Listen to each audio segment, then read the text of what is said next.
It was supposed to be a typical afternoon taping of The Kelly Clarkson Show, full of feel-good stories, lighthearted banter, and promotional chatter about Sandra Bullock's latest Netflix thriller.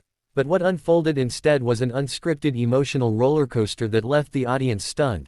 The cameras abruptly cut, and Sandra storming off set mid-interview, leaving behind an echoing silence that clung to the studio like smoke after a fire. From the very moment Sandra walked onto the soundstage, it was clear something was off, not in her appearance, which was as flawless and poised as ever, clad in a sleek navy pantsuit and her signature subtle smirk, but in the way her eyes scanned the studio with a mixture of guardedness and disinterest, as if she were mentally bracing herself for an interview she hadn't really wanted to do in the first place. Kelly, ever the radiant host with a southern charm that could melt steel, welcomed her with open arms and a booming, "Give it up for the one and only Sandra Bullock," but the hug that followed was stiff, almost performative, and the first round of applause hadn't even faded before Sandra's first comment made the room tilt. "I didn't expect to be talking about that movie," she said dryly, referring to the clip that had just aired showing a particularly vulnerable scene from her new film, a scene that she had reportedly asked the producers not to include. Kelly, momentarily thrown off, laughed it off. "Oh girl, I loved that scene. So powerful," but Sandra's expression didn't budge. "Powerful," she repeated, her voice sharp as glass. It was a breakdown. It wasn't scripted. And now it's ratings bait. That's when the tension crept in like fog rolling across a highway, slow at first, but thickening with each second. Kelly, sensing the shift, tried to steer the conversation toward safer territory, asking about Sandra's children and upcoming projects, but every response came with a bite, a sense of defense, as if Sandra felt ambushed rather than invited. Then came the moment that detonated the entire segment. Kelly, holding a card with talking points from the producers, asked about Sandra's past struggles with fame and how she's managed to stay grounded. Harmless enough, in theory, but to Sandra, who had just spent the last 3 months fiercely guarding her privacy after a highly publicized family loss, it felt like a low blow. "Do you know what it's like," she began, her voice trembling with restrained fury, "to wake up and see your life reduced to tabloid bullet points, only to be asked to share in front of a live audience like it's therapy for everyone else's entertainment?"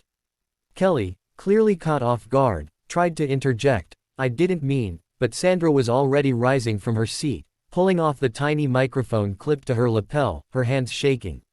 "I came here to talk about the film. Not to be dissected." The audience gasped, some whispering nervously, while the stage manager gestured frantically to the camera crew to cut to commercial. Kelly, now standing too, reached out gently, "Sandra, I really didn't mean to upset you, but it was too late." Sandra, heels clicking against the polished floor like a ticking clock, walked briskly off the set without another word, disappearing behind the curtains as the crew scrambled to adjust.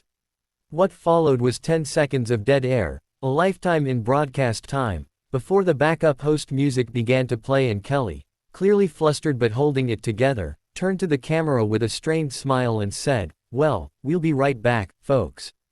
But backstage, the mood was electric with shock and confusion. Producers huddled in corners, trying to piece together what had gone wrong. Interns darted back and forth delivering updates. "She's left the building," one whispered, and Kelly sat alone in her dressing room moments later, staring at the floor, muttering, "What just happened?" Social media, of course, exploded within minutes. Clips of the encounter, some from audience cell phones, others mysteriously leaked from internal feeds, began circulating online, with hashtags like #SandraWalksOut, #Kelly vs Sandra, and #TalkShowMeltdown trending globally. Fans took sides, with some praising Sandra for standing her ground and others accusing her of overreacting to a standard interview question. Think pieces flooded entertainment blogs, the pressure cooker of celebrity vulnerability, when talk shows go too far, and the fall of friendly daytime TV. But those who knew Sandra best weren't surprised. One anonymous source close to the actress revealed that Sandra had been under immense pressure in recent weeks, not only grieving but also dealing with behind-the-scenes tensions with her publicist and a fractured relationship with the film's director. The appearance on The Kelly Clarkson Show, they claimed, had been a contractual obligation she had tried, unsuccessfully, to get out of. Meanwhile, Kelly's team issued a carefully worded statement, We regret any discomfort caused during today's episode and continue to have great respect for Sandra Bullock and her incredible career. But the damage was done.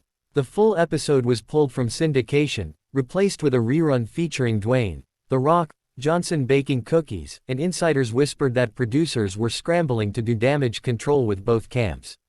Weeks later, when Sandra finally spoke publicly during a brief red carpet interview, her tone was calm but firm. "I've been in this business long enough to know that sometimes, protecting your peace means walking away, even if the cameras are still rolling."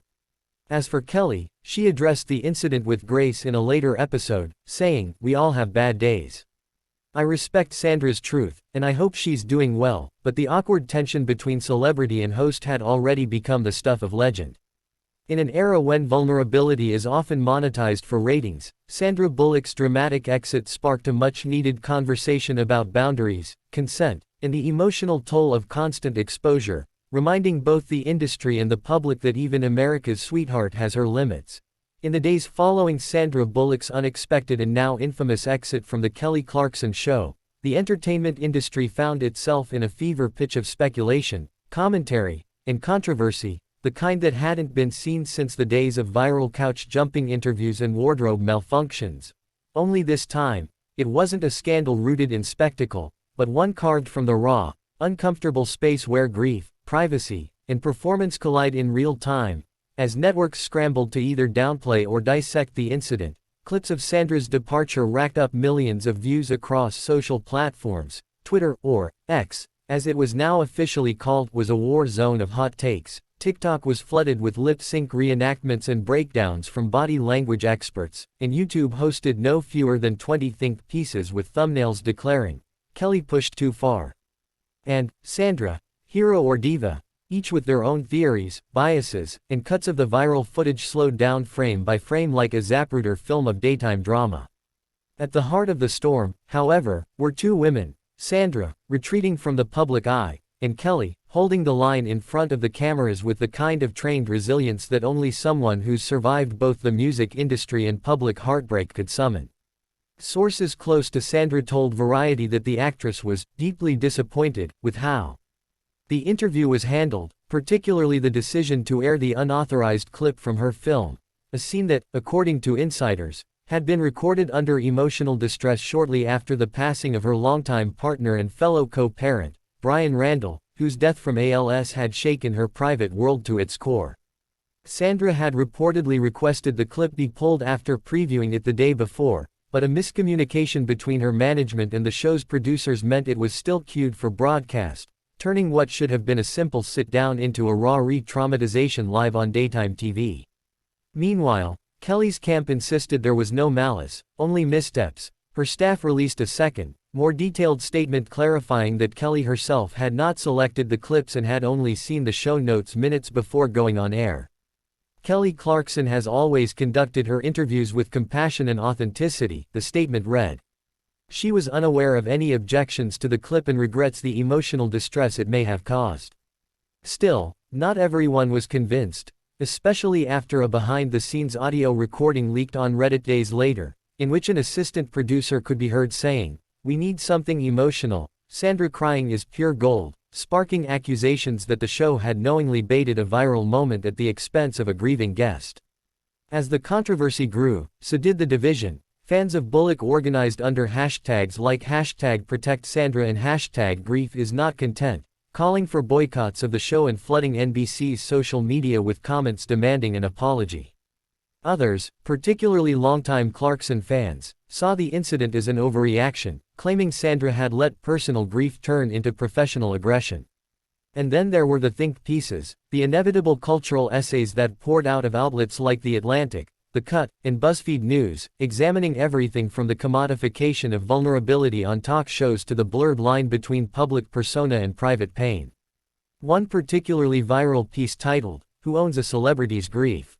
argued that Sandra's reaction was a powerful rejection of the expectation that women in the spotlight must bare their souls on cue to remain relatable, and it struck a chord with thousands of readers who themselves had been asked to perform strength or pain in their own lives.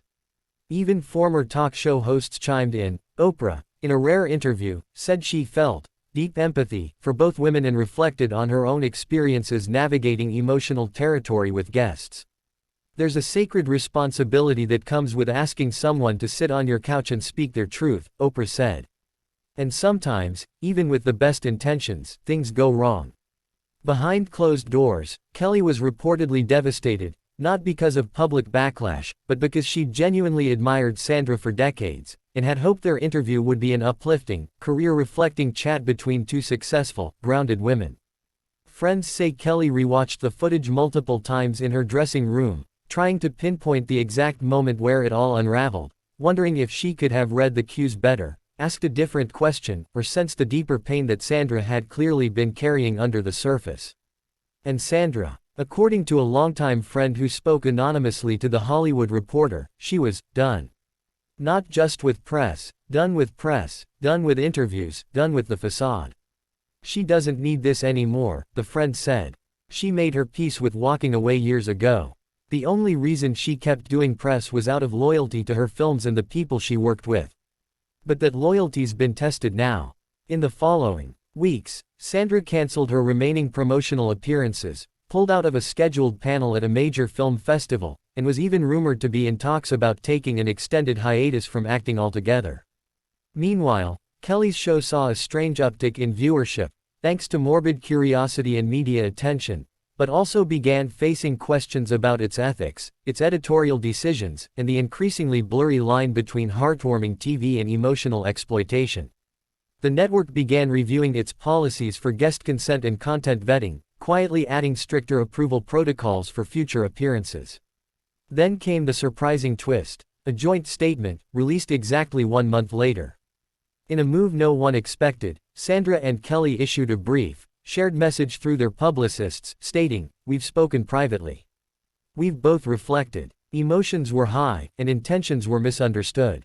We hold mutual respect for each other and are moving forward with grace." The statement was neither an apology nor an explanation, it was something in between, a public declaration of closure in an era obsessed with dragging drama out for clicks and chaos. And while some skeptics accused the move of being a PR cleanup, others saw it as a refreshing alternative to the usual celebrity clapbacks. Still, Sandra didn't return to the public stage, and Kelly, while continuing her show, noticeably shifted her tone. Less bubbly, more measured, her interviews now laced with a gentle awareness that hadn't been there before.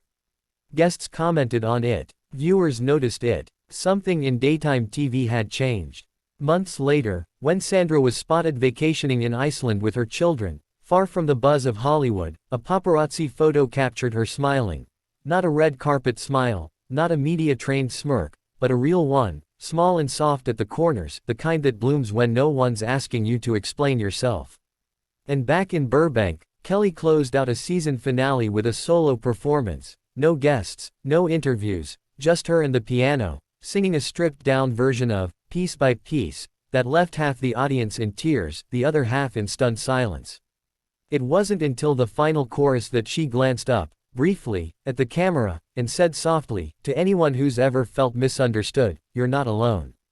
And in that moment, even those still dissecting the infamous walk-off felt something unspoken pass between them, like a curtain slowly falling on a chapter that had held up a mirror to the complicated expectations placed on women in the public eye. Expectations to be strong, soft, open, polished, raw, all at once. And maybe, just maybe, that mirror had finally cracked enough for something more honest to shine through.